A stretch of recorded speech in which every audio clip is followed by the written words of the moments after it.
So what affects your weight aside from fat?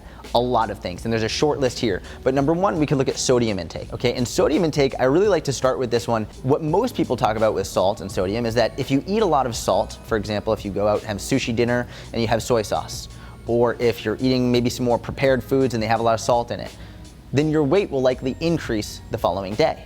And that's really normal. You're gonna have a big spike up.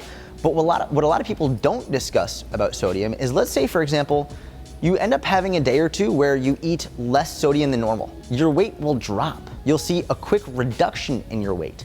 And a lot of times people will see that, and when their weight goes up, they'll get really pissed off and angry, but when their weight drops, they get super excited. And what I'm trying to do with this type of content is to eliminate that emotional response. If it goes up, you don't get angry. If it goes down, you don't get excited. It's just data. That's all it is. One of the traps people fall into when they have that quick drop from less sodium, for example, is they get really excited. Like, this is great, I'm making progress. But then when they go back to their normal diet and maybe sodium increases and they're holding more water, then they get pissed off again. Like, what the hell? Why am I up a few pounds? When in reality, if they just knew logically that a lot of it is gonna be impacted by sodium intake, they wouldn't have had that emotional response. And then they wouldn't have felt like they were a failure because their weight went back up, and they would have just known it's just sodium. Carbs will also affect it in the same way. This is why when someone does something like the ketogenic diet, the first week, 2 weeks, they lose a lot of weight very, very, very quickly. It's not because of fat loss per se. It's mainly because when you cut out an entire macronutrient, and especially carbohydrates, your body's gonna get rid of a lot of the water it's holding. So you lose a lot of extra water weight. Similarly, it's why when people stop doing the keto diet, when they go back to eating carbs, they gain a lot of weight very quickly. It's because as they're eating more carbs, their body's gonna hold on to more water, and like a sponge, it fills back up. But again, just because you're holding more water or because you're gaining more weight does not mean you're gaining fat. And actually, I'm gonna be doing a video on what happens when you stop doing the keto diet in the next few videos on this channel. So if you don't subscribe, make sure you do already to see that video. Now for the next one, this one seems like you should know this logically, but people are consistently very surprised when I say it, your poop. If you haven't pooped in a couple days for whatever reason, you've just got a big ass lump of poop sitting inside you, you're gonna weigh more. And this happens. Sometimes you just get constipated. Sometimes you just gotta take a shit, but it's not coming out and you're gonna weigh more. Sometimes you just take an abnormally large shit and you lose 1.5 pounds, which is crazy. And like, if we're not even talking about poop, maybe we're talking about pee. If you drink a 16-ounce bottle of water, you're gonna weigh 16 ounces heavier. 16 ounces, it's a lot. And similarly, if you end up peeing a lot, maybe if you're drinking coffee or taking a lot of stimulants, you'll end up peeing a little bit more, right? You have to look at medications you're taking. Maybe the medications you're taking have diuretic components to it. So you're gonna end up peeing out more. Maybe the medications you're taking are gonna make you hold on to water. There's so many aspects to this and nuances far outside of simple fat gain, fat loss. Now, this is why it's very important if you're gonna weigh yourself, and actually I didn't draw this on the whiteboard, maybe take a note on this. If you're gonna weigh yourself and you wanna keep track of your weight as data to help you stay more consistent, don't compare day 1 to day 2. So let's say, for example, August 1st, you weigh yourself, that's day 1. You don't compare August 1 to August 2nd, and you don't compare August 2nd to August 3rd. What you do is compare August 1st to September 1st, and then you compare September 1st to October 1st, and then you compare October 1st to November 1st. You compare August 2nd to September 2nd, September 2nd to October 2nd. You compare month to month, and think about this really quickly. If you're actually gonna do this style of tracking your weight, what that means is the first month of weigh-ins mean nothing. Think about that for a second. The first month, 30 days, mean nothing. It means that you cannot get upset at your weight fluctuations. You cannot get really excited if it goes down, and you cannot get really angry if it goes up, because the first month means nothing. It's just data collection. That is all it is. So you weigh and you measure month to month. It doesn't mean you only weigh once a week. Think about this, if you only weigh once a week, then you're only getting 4 data points for the month. And let's say you go out randomly and you have a big birthday dinner. Obviously you're gonna weigh more the next day. You go out and have a lot of salt one day.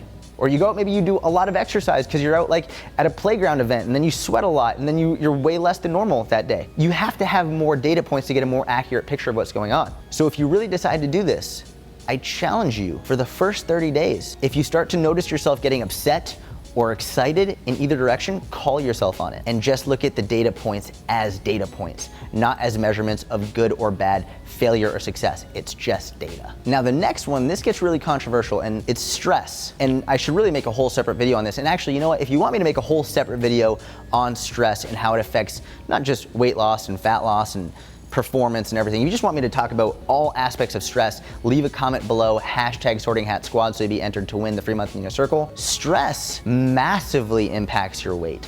Stress impacts so many aspects of our lives, far more than we could probably even comprehend. Keep in mind, a lot of people, when they hear the word stress, they just think bad things. They think negative things. They think things that make us feel bad or anxious or worried. Stress is also, it can be a really good thing. There are stressors in our life that have positive impact on us. For example, working out in the gym, lifting heavy weight. This is a big stressor on your body. You're literally, if you're doing it properly, breaking down your muscles, which is a huge stressor on your body, and then through proper fueling yourself and nutrition and rest and recovery, they build back up stronger and bigger than before. But you wouldn't have gotten stronger and bigger muscles if you didn't first stress them appropriately. Now, obviously, there's other types of stress as well.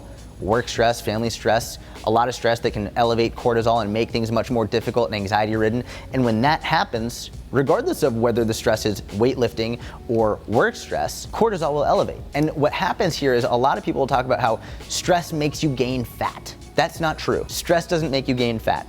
The only way to gain fat is through being in a calorie surplus. What happens when you're stressed? What happens when you have really high stress, you're really anxious, you're really worried? Well, one option is you overeat, you stress eat. A lot of people do this, and a lot of people struggle with it. So if you're finding that every time you're stressed, you start overeating, it's not the stress that's making you gain fat, it's your response to the stress. Now, a lot of the people who struggle with stress, and when they hear me say things like stress doesn't make you gain fat, they get angry with me. They're like, well, that's not true. It does, like, you don't understand. It's like, well, first of all, you don't know what I struggle with stress-wise. Like, I think I do understand a lot. But also, let's look at this objectively. Let's just look at how people respond to stress. Some people respond to stress through overeating. Other people, when they get really stressed out, they lose weight, a lot of weight. They get super skinny. You can see like their cheekbones coming out. They lose color in their face because they stop eating. And some people, when they get really stressed, they're so worried, so anxious, so nervous that they couldn't even think about food. They can't think about stomaching. It's not a possibility for them. And this just goes to show another way that people are so different and so individual in how they respond to things. Stress in and of itself, cortisol in and of itself does not cause you to gain fat.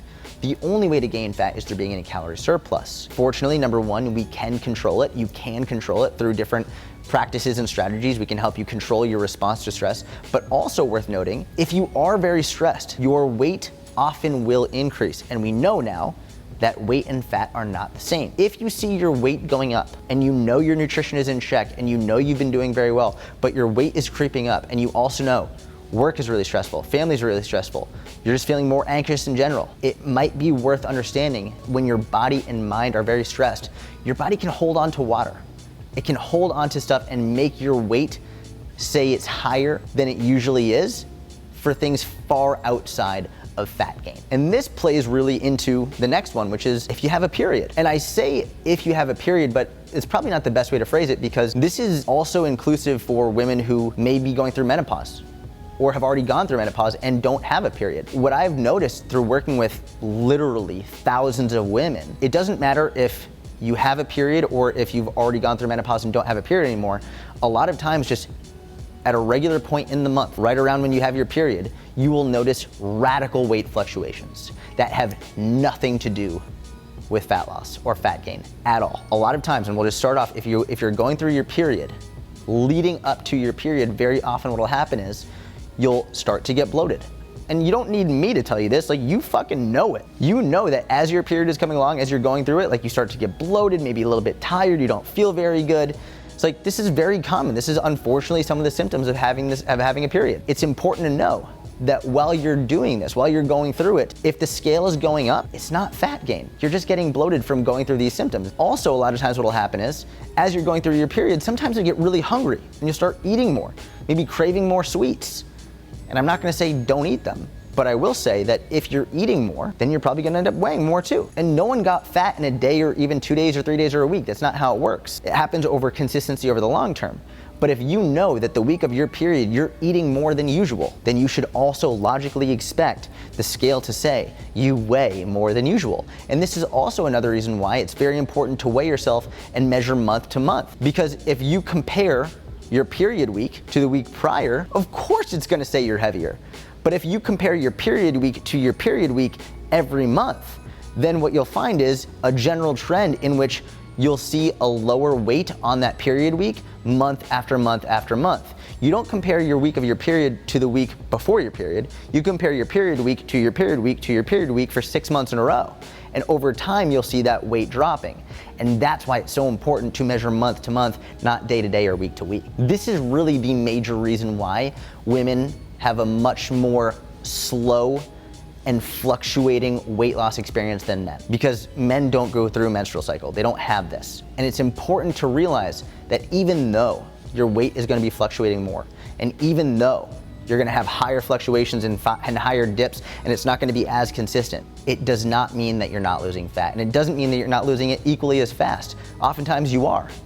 It's just that if you're only basing your progress on the scale and not on understanding maybe your measurements are going down, maybe your strength is actually going up, your clothes are fitting better, you can look in the mirror and you can see the differences. This is why progress pictures are so important every month. If you're only basing your progress on what the scale is telling you day to day, you're massively, massively being disingenuous to yourself, and you're not giving yourself the credit you deserve. Because if you're being consistent with your nutrition and you're being consistent with your training and you're getting enough sleep and you're doing all the right things, it'll work. You just need to be more patient. Stop being an asshole to yourself and keep going.